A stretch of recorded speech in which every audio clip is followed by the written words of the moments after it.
final girl theory.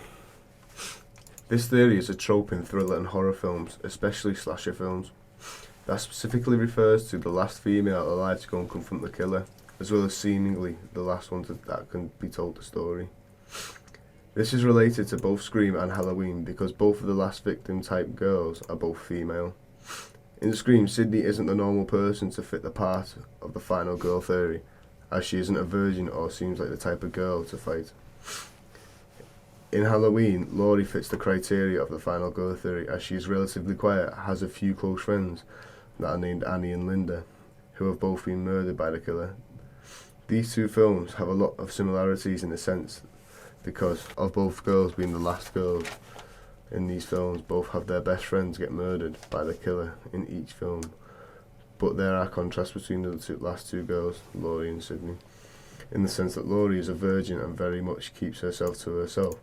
When confronting the killer, doesn't really know what to do because after she stabs him in the neck with a knitting needle, she seems to hide in a wardrobe but then shows an action side to her where she turns her coat hanger into a weapon and stabs the killer in the eye.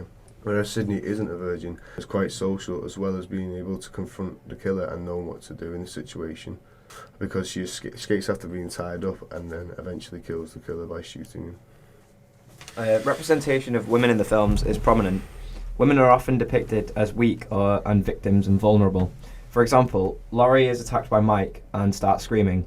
Only towards the end of the film, she starts being resourceful by using things like the knitting needle and the coat hanger to attack him. Sidney is attacked and concerned about the killer.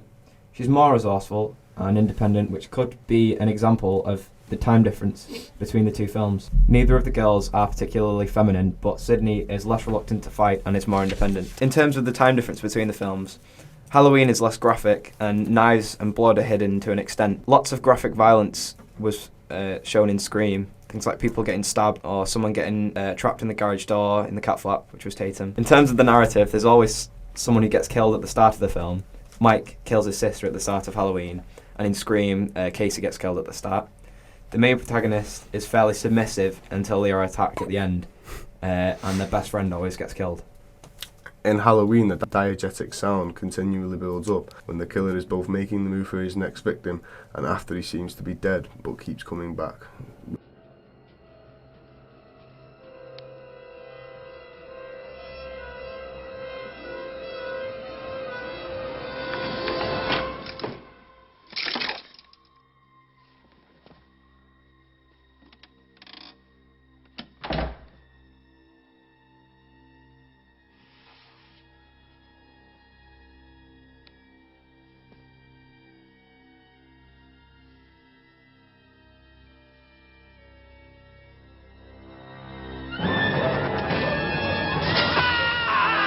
On the opening scene of Scream, the diegetic sound used is again one that builds suspense but is a kind of slower down tempo and more mysterious and is played on different instruments like a string instrument, which adds to the effect of the mystery when Casey is on the phone to the stranger who turns out to be the killer.